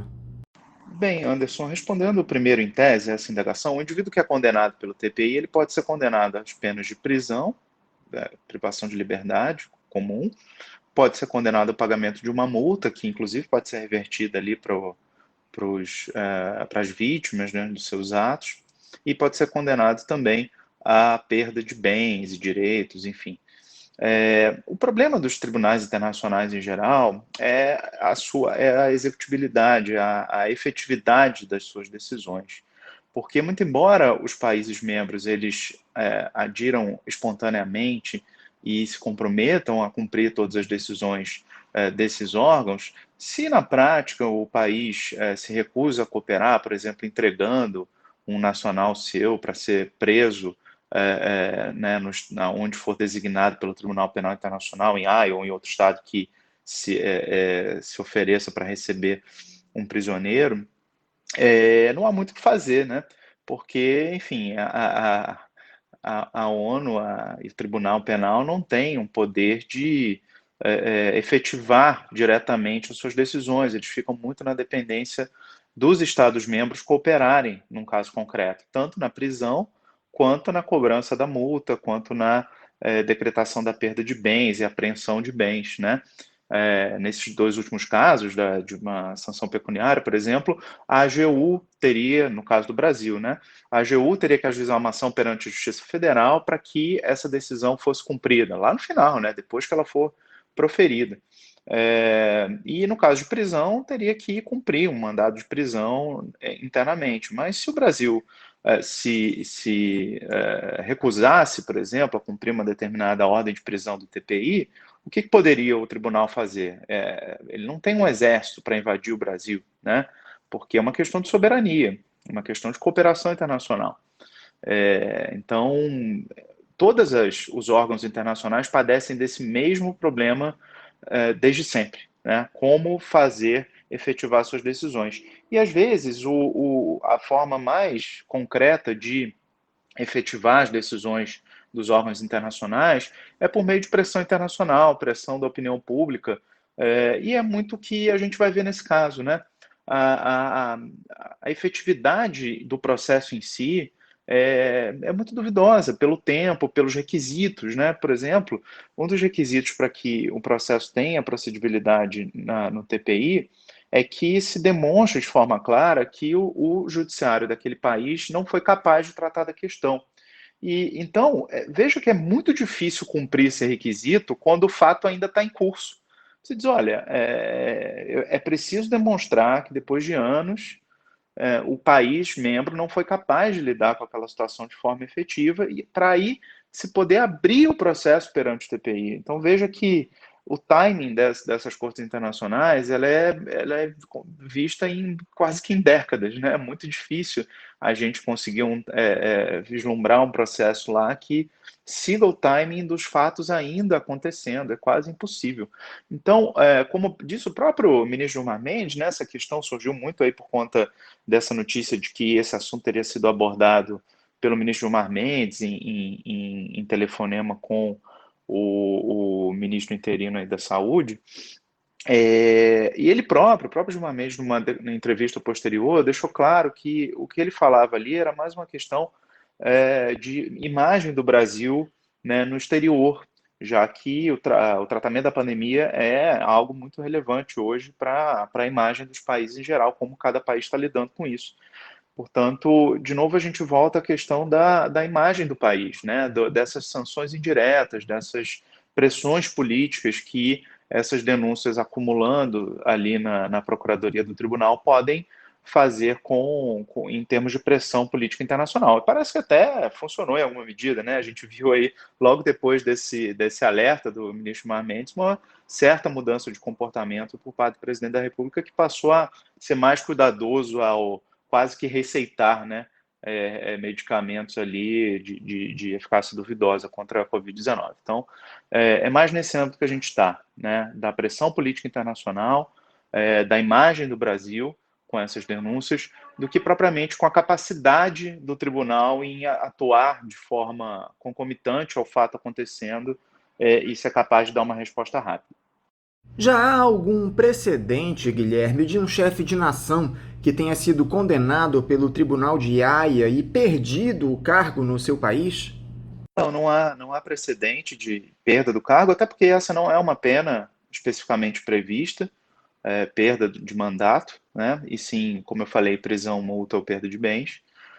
De fato, a não ser que a gente esteja diante aí de ditadores que ocupam cargo há 30 anos ou coisa assim, como eu disse, é muito difícil que num mandato presidencial de um Estado democrático que tenha aí mandatos bem definidos, né, com uma reeleição só, que haja tempo para que o processo chegue ao seu final e ainda pegue aquele governante ainda exercendo o cargo e, portanto, se possa falar em perda do cargo. Mas essa perda do cargo nem seria por uma consequência direta da condenação, sim, eventualmente por conta do impacto, né, político e moral que essa condenação teria, poderia deflagrar, por exemplo, o processo de impeachment, coisa assim. Mas, de novo, respondendo muito em tese, porque não há precedentes nesse sentido, pelo menos não em estados democráticos, muito por conta desse timing. Aliás, Anderson, a gente tem que reconhecer que não há sequer precedente de casos que tenham sido julgados ou que estejam em curso no TPI que lidem com esse tipo de fato, né? Com um governante sendo julgado por conta de políticas de saúde pública. Claro, tudo que envolve a pandemia da Covid-19 é inédito também, ou pelo menos nessa intensidade é inédito. Mas a gente vê que o tribunal só admite ou só tem julgado historicamente casos que envolvam extermínio direto, né, de populações, de perseguição étnica e por aí vai. Então, ainda que esse caso passasse de todos os outros filtros difíceis que eu já mencionei, também seria aí teria uma fase instrutória, uma fase de coleta probatória para provar o nexo de causalidade entre as mortes e a política pública, esses atos, muito, muito complicado de se provar, né? De novo, a gente volta ao campo da imagem do Brasil sendo denunciado, eventualmente,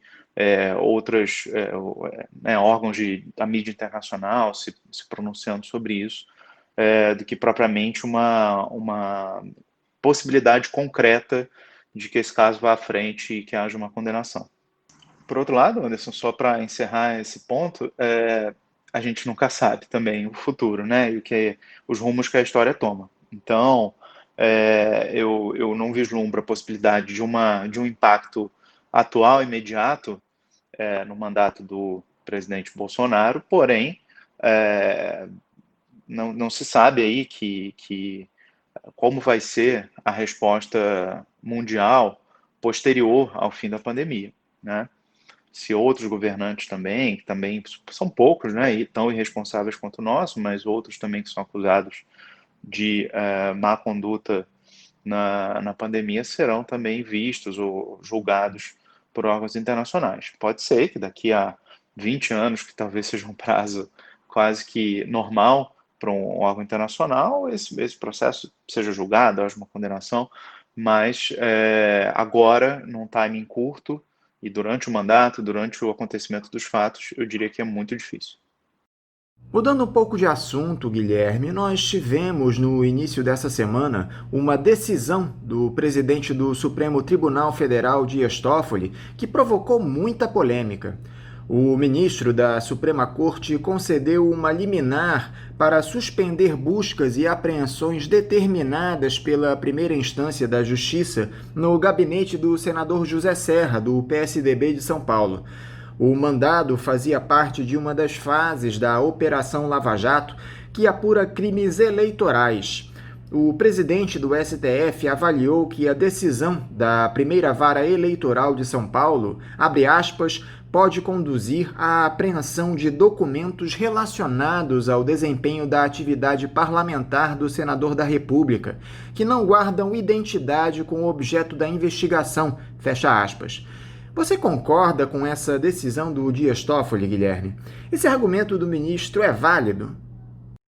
Anderson, com relação a essa decisão do ministro Dias Toffoli, de fato ela é polêmica, porque o Supremo não há muito tempo definiu em que hipótese ele tem a competência exclusiva, né, para determinar diligências e investigações sobre aqueles que têm prerrogativa de foro perante o próprio Supremo, né, e não descartou completamente a possibilidade de outras autoridades judiciárias determinar esse tipo de diligência, desde que elas não tenham ligação com o exercício do mandato parlamentar. Então, de fato, pelo que foi noticiado, né, de que seria pela mera possibilidade de que se atingisse também questões relativas ao mandato parlamentar, poderia abrir um precedente perigoso, porque, de fato, se a diligência é realizada no gabinete parlamentar, sempre haveria a possibilidade de se atingir ou se obter ali dados e documentos que são relativos à atividade parlamentar e, portanto, se esvaziaria essa exceção que o próprio Supremo tinha criado. O problema é que, no caso concreto, houve aí uma razão mais específica para a concessão da liminar e a gente tem que reconhecer que houve aqui uma certa falha da decisão lá do juiz eleitoral que determinou as diligências, porque o mandado foi expedido de uma forma muito ampla, né? A decisão do ministro Toffoli, ela transcreve aqui o objeto das diligências e o objeto da diligência não ficou bem delimitado aos fatos da investigação, né? E com uma exceção clara que não fossem apreendidos dados, bens, documentos que não fossem estritamente referentes a essa investigação que não tem a ver com o mandato parlamentar. E disse, por outro lado, que poderiam ser apreendidos todos os computadores, arquivos em nuvem, mensagens de aplicativos de celular, todos os documentos que tivessem ali no gabinete. E por isso é que, no caso concreto, o ministro Toffoli entendeu que o risco de que se apreendessem, que se acessassem documentos e dados relativos ao mandato parlamentar é praticamente certo, né? Ao se apreender todos os computadores, celulares, qualquer documento que estivesse no gabinete, a possibilidade de atingir fatos, documentos, etc., que não fossem vinculados à investigação e sim à atividade parlamentar, de fato era praticamente certa. Então, muito embora, de novo, o alerta mais geral, mais teórico possa ser feito, tendo em vista essa decisão, mas parece que nesse caso concreto aqui, se houve uma falha, talvez ela tenha sido mais do texto, né, do conteúdo do mandado de busca e apreensão do que da decisão do ministro Toffoli. Esse tipo de decisão, Guilherme, não passa a impressão de que o mandato parlamentar confere uma suposta inviolabilidade, ou seja, qualquer tipo de prova de crime que esteja no gabinete de um deputado ou senador estaria protegida por lei? Exato, como eu já adiantei até na resposta anterior, fica como um alerta. Eu acho que o papel da mídia seria deixar claro que, nesse caso concreto, a decisão se baseou muito mais no conteúdo do mandado de busca e apreensão, né, oriundo da decisão do juiz eleitoral, do que propriamente numa decisão contrária à jurisprudência, ao precedente firmado pelo próprio Supremo recentemente, né, que quase que criaria uma jurisdição exclusiva do Supremo para qualquer fato envolvendo alguém que tem um mandato parlamentar atual. E não é isso, né? O Supremo claramente define que só as questões afeitas ao mandato parlamentar que garantem a prerrogativa de foro no próprio Supremo, né? Outros fatos podem ser, sim, processados por outros órgãos da Justiça, e eu acho que é importante que a mídia reforce essa noção geral, né? E imagino que, a partir dessa correção de rumos, essa investigação, o juiz eleitoral determine uma nova diligência que desta vez seja mais restrita com relação ao objeto e que possa, inclusive, ser cumprida no próprio gabinete do Senado. E como você tem observado, Guilherme, todas essas denúncias recentes feitas à Operação Lava Jato lá de Curitiba, de um suposto envolvimento de agentes do Serviço Secreto estadunidense na Força-Tarefa, você acredita que possa ter havido uma ação política por parte dos Estados Unidos para interferir no processo eleitoral brasileiro com a intenção de criminalizar determinados partidos para favorecer outros? Bem, Anderson, infelizmente, essa denúncia de envolvimento de autoridades estadunidenses na Lava Jato não é novidade, não é inédita e, portanto, não surpreende, né, e nem nos causa muita dúvida de que ela pode, de fato, estar acontecendo, né?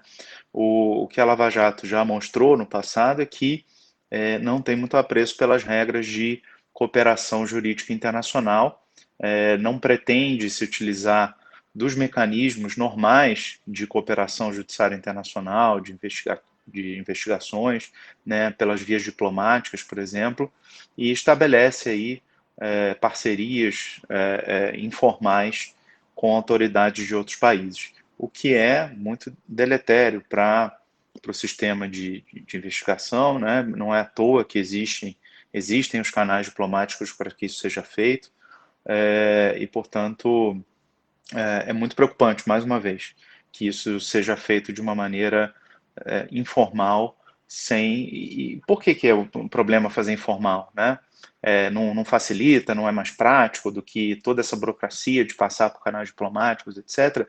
É exatamente para que as coisas tenham um mínimo de controle, de finalidade, né? Como a sua própria pergunta coloca, os Estados Unidos, historicamente, atuam de forma a influenciar a geopolítica mundial, isso não é novidade para ninguém, e sempre, né, naquela ótica ainda de Guerra Fria, de nós contra eles, de ameaça comunista, né?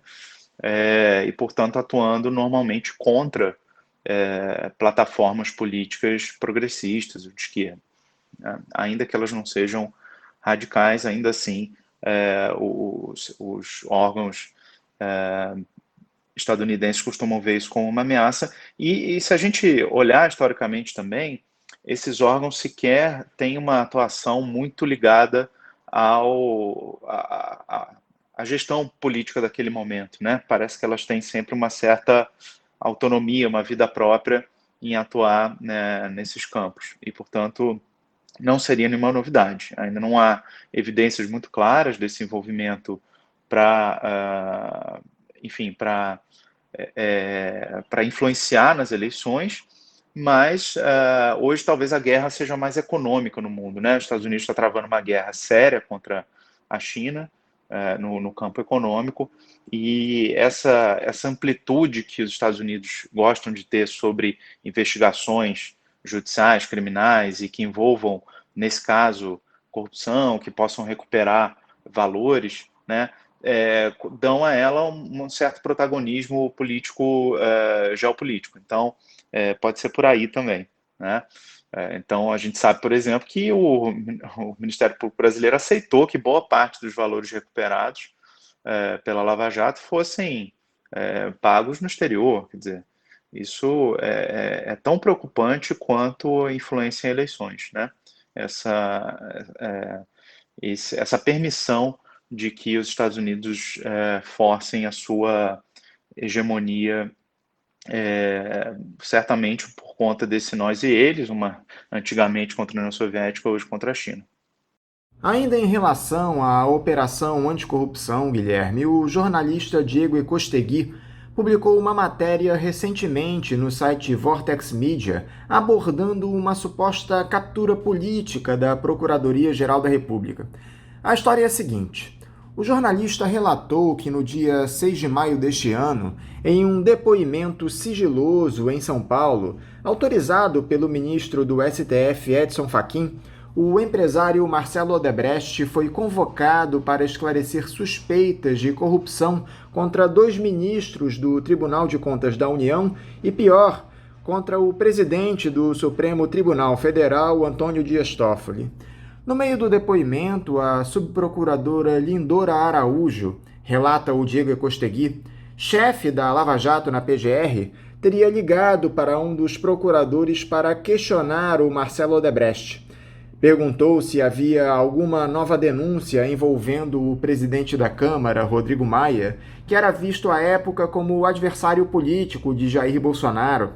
Fez questionamentos a respeito de uma suposta tentativa de corrupção da própria Operação Lava Jato e, depois de confrontar o executivo da construtora a respeito de uma série de e-mails trocados com profissionais da área jurídica da Odebrecht, confirmou que o Dias Toffoli, quando era advogado-geral da União durante o governo Lula, recebia pagamentos da Odebrecht por intermédio de um escritório de advocacia próximo ao PT. Segundo o delator, os pagamentos destinavam-se a manter uma boa relação da Odebrecht com uma autoridade influente e em ascensão. Evidentemente, essa é uma denúncia muito grave, mas ela também evidencia o caráter puramente político de todo esse processo, com a PGR atuando para tentar proteger o presidente da República, algo que vai de encontro às suas verdadeiras atribuições. Como é que você observa toda essa trama, Guilherme? Bem, nesse aspecto também, infelizmente, nenhuma novidade, né? A Lava Jato já demonstrou no passado e principalmente os vazamentos e as matérias do Intercept naquela fase, né, em que ele publicou diversos fatos e conversas reservadas entre membros da Operação Lava Jato que demonstravam que a operação ela tem uma agenda, pelo menos parcialmente, né? Ela tem determinados ali objetivos e focos e pessoas que ela pretende alcançar e ela tenta construir, nem sempre de uma maneira muito robusta, tenta construir todo o material probatório para tentar chegar àquele objetivo. E não, como deveria ser, né, num cenário ideal, um órgão de investigação que recebesse ali de forma neutra todos os fatos e que deixasse as investigações tomarem o seu rumo natural e chegasse ali a determinados fatos ou conclusões sobre prática de crimes de determinadas pessoas, sem partir de um objetivo originário, né? Então, essa denúncia vem no mesmo sentido, no sentido de que alguém, né, de dentro da Operação Lava Jato estaria buscando provas contra uma pessoa especificamente e não deixando que um delator diga livremente fatos dos quais ele tem conhecimento, né? Tentando extrair fatos específicos contra determinadas pessoas, ao invés de absorver denúncias de forma mais neutra. Então, enfim, não dá para aceitar essa prática, evidentemente que não é essa a prática adequada de órgãos de investigação, mas, como eu disse, infelizmente, ela já foi normalizada na Operação Lava Jato. Então, nenhuma novidade aí.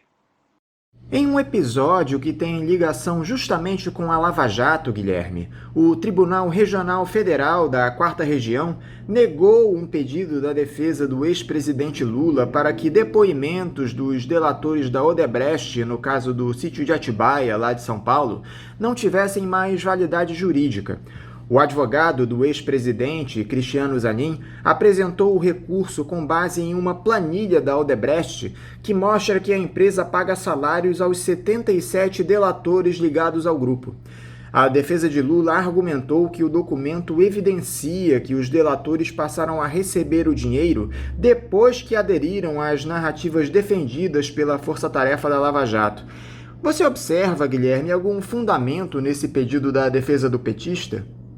Com relação a esse pedido da defesa do ex-presidente Lula, há um embate constante, quando a gente fala de delação premiada, entre a ideia de que o delator tem que fazer isso de forma completamente espontânea e, de fato, apresentar de forma livre fatos de que ele tenha conhecimento para obter os benefícios, e uma outra visão que é a de que, enfim, o investigador poderia, sim, incentivar, buscar, extrair fatos específicos e que, mesmo que aquele delator, aquela testemunha tenha aparentemente algum interesse em delatar pessoas específicas em determinados fatos, que isso não seria um problema, porque ainda caberia ao juiz sopesar essas provas dentro do peso que elas devem ter.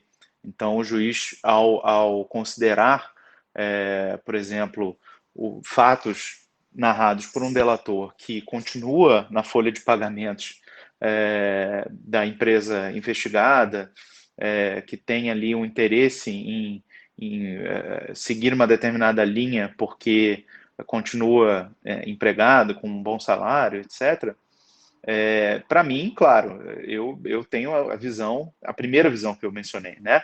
No sentido de que essas delações sequer poderiam ser aceitas por evidente suspeição dessas pessoas para delatarem qualquer coisa. Mas o que prevalece, de novo, aí na Lava Jato, enfim, nos processos criminais dessa natureza hoje, é que isso não seria um problema do ponto de vista processual e que caberia ao juiz sopesar de forma livre a força dessas delações, se elas são acompanhadas de provas, né, que se a figura do delator, se os fatos que ele apresentou têm algum tipo de interesse ou não, né? Mas eu acho que esse é um risco muito grande. Eu acho que a gente deveria tratar dessa questão de forma mais abstrata, ou seja, considerando que essas pessoas simplesmente não podem delatar, não podem testemunhar, porque elas não têm a isenção suficiente para apresentar fatos para uma investigação, do que deixar na mão de um juiz que eventualmente também pode ter a sua própria agenda e pode não ser tão cauteloso assim na avaliação dessa prova, né? Essa é a minha opinião.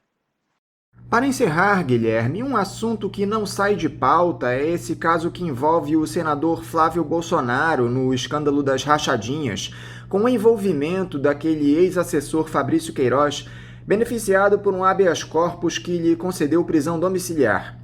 O filho do presidente da República prestou depoimento esta semana e negou ter conhecimento do vazamento de informações da operação policial que detectou movimentação financeira atípica do Queiroz. A denúncia foi feita pelo empresário Paulo Marinho. A grande questão, Guilherme, é que é muito difícil provar que houve um vazamento desse tipo. É evidente que todos os envolvidos nesse episódio vão negar ter revelado informações privilegiadas. Em uma situação como essa, como é possível se provar que a operação foi vazada antes da hora para favorecer determinada figura? Realmente, Anderson, provar vazamento de informação referente a uma operação policial, a uma investigação judicial é muito difícil, você tem razão. Porque, obviamente, quem vaza informações tenta fazê-lo de uma maneira mais protegida possível, porque sabe que está cometendo uma ilegalidade, né?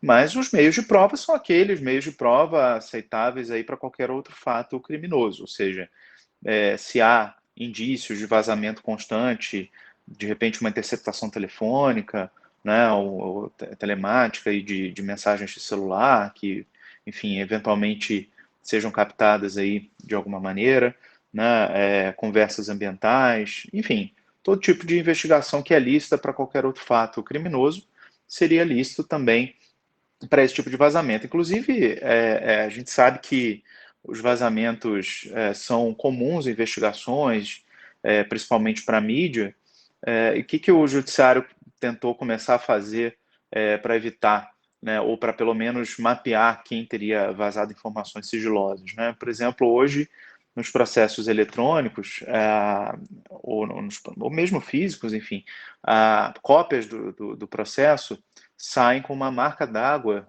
impossível de ser retirada do documento, que dizem quem obteve aquele documento, se foi o advogado, se foi o procurador, né, se aquela cópia é do próprio gabinete.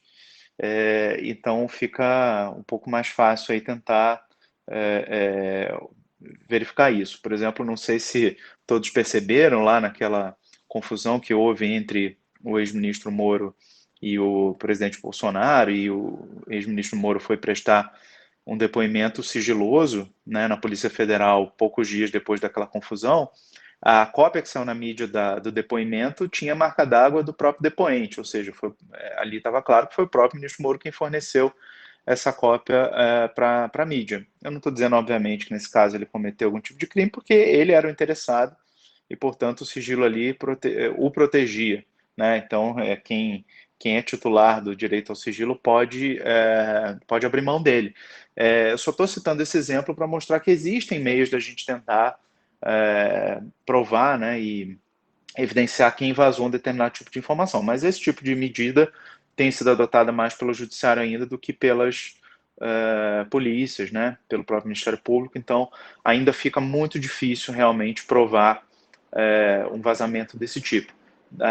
Resta saber que tipo de provas o Paulo Marinho forneceu dessa afirmação dele, ou se ele só ouviu dizer, né, que elementos concretos ele teria para demonstrar. E se ele for um meio de prova lícito, aceito pelo processo penal brasileiro, ele poderá, sim, ser levado em consideração. Guilherme Pérez, eu quero novamente te agradecer por esse diálogo conosco aqui no Faixa Livre hoje, desejar a você um bom fim de semana e deixar um abraço. Anderson, eu que mais uma vez agradeço o convite, espero que tenha sido didático, não tenha usado muito o juridiquês e tenha colaborado para que nossos ouvintes aí tenham a compreensão dessas questões que nós debatemos aqui. Um abraço a todos, bom fim de semana e até a próxima. Conversamos aqui com o doutor em Direito Processual Civil, advogado e professor da Pontifícia Universidade Católica, Guilherme Pérez. E vamos encerrando a edição de hoje do Faixa Livre, desejando a vocês um ótimo final de semana e convidando a todos para na próxima segunda-feira, a partir das 9 da manhã, nosso horário alternativo, estarem aqui na Rádio Bandeirantes 1360 AM para mais uma edição do programa. Um abraço a todos vocês e até segunda!